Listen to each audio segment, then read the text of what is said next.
Hey kids, this is Ivan. How you doing? It is ironic and fitting that Lee, your humble game master, should prompt this line of thought, this video. And this is actually a very big subject, and I'm only going to touch on a little bit of it because a group of us are kind of having a discussion about this on a couple different levels, a couple different groups actually. But some time ago, Lee made this comment. I think it might have been in one of his videos that, DMs, GMs, they have to prep game masters. They all have to prep quite a bit. They have a lot of work to do.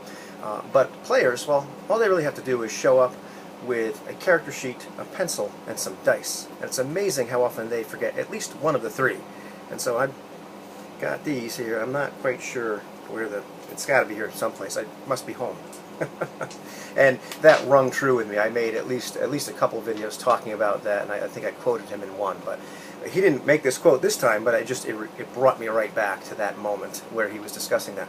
But Lee, in an internal group, and just a post, a typed post, was talking about players doing heavy lifting, and the idea that it changes the dynamic, often for the better, always for the better, when players show up knowing how to play the game, knowing what their character can do, knowing how the system works, and are actually proactive within the session, doing some of that heavy lifting, so the game master doesn't have to quite run everything, nor do they have to continuously tell the players, well, how does this work?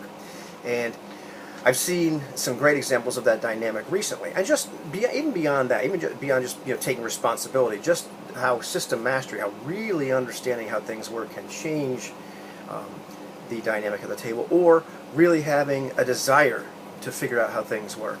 In our Star Trek 2D20 campaign, I've been one of those people that has been guilty of not quite bringing it all to the table. And I've just been fighting my biases against the system, and I'm not the only one. And it's not a bad game. We just have been fighting our biases against the system. But Complex Games Apologist was running it. And now we have Jim, who also knows the system fairly well, running the game. And the dynamic changed, and there were a bunch of reasons the dynamic changed, which I talked about, but one of them was that CGA knows that game inside and out, and he knew how his character worked, he knew how the system worked, and he was able to direct the game in such a way where it didn't appear, it didn't at the time appear to be just mechanical, merely mechanical. He made that system hum by having his character do things, including inspiring the other characters, because he had a mastery of the system. He played the XO, the executive officer, so it was natural for him to be in command. He commanded like an executive officer. He had a real knowledge of the genre and how Star Trek was supposed to be, especially Next Generation's timeline Star Trek, where there's much more of a hierarchy. And he knew the system really, really well. And as a result, even though Jim's game master style also made it a little bit more comfortable, it was the system mastery that CGA brought to the table. He did a lot of heavy lifting as a player, and we didn't know quite what was going on. It's a little different when a game master is explaining something to you and another player is demonstrating by doing it next to you. And so that's a really important thing. The other things I've noticed lately is sometimes when there is a front-loaded expectation in the game, like you're supposed to know how this stuff works prior to showing up, so you're not doing calculations at the table. I notice some frustration for me every once in a while in running Hollow Earth Expedition, or having other people, when Eloy ran Hollow Earth Expedition, because a couple of players weren't entirely sure how skills worked, and so they're still doing the addition at the table, and I'm biting my tongue thinking, no man, you should know this already. You should just have your final number. We're not supposed to be doing calculations here. But I was nice. But that's something we need to talk about. And it's minor. But it's one of those things where you notice the difference between doing the heavy lifting before or trying to do it in the middle of the game.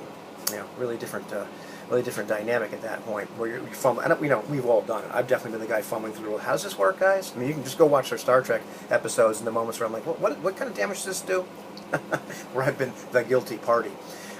Also, in our sessions of the Veil, the last ones that we did, or last session, it was really kind of neat to see the other two people there, Same Old G and Runeslinger, actually showing up with a good understanding of how that system is working or supposed to work. We all brought our own interpretation, so we had some discussions in the game and outside the game. How does this really work?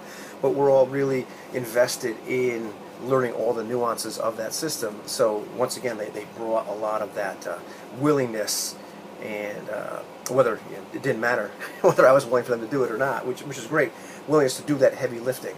and to engage the system, engage how the game really worked, to see, like, how are we really going to produce this effect, or what kind of effect is this game actually going to produce. Let's not hand wave stuff, let's really try to do it right. So that can make a huge difference. And I think part of that too is that there probably is a certain dynamic created by people that are all game masters, that all are used to getting under the hood and are used to kind of doing that sort of heavy lifting in general. I believe that people that have taken the term as a game master are a little bit more willing to do that in general. And it's amazing that players that are really willing to do that sort of heavy lifting and get into the system, who never want to be a game master, it always kind of frustrates me, or it makes me wonder, because being a game master just opens up an entirely different world and gives you a different perspective.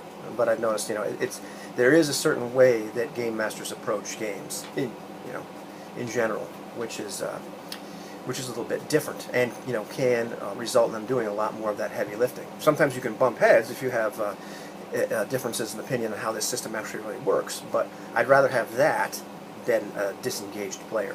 So yeah, big topic I just want to talk about a little bit today, but it definitely makes all the difference in the world. You can see just, I can see from session to session, just how big of an impact, something like Just CGA, knowing all the ins and outs of the genre, how the system of Star Trek worked, how his character going to influence the other characters and what have you, and it never felt really that gamey, because he just knew. He didn't have to look and do the calculations. He already knew, how the darn thing worked.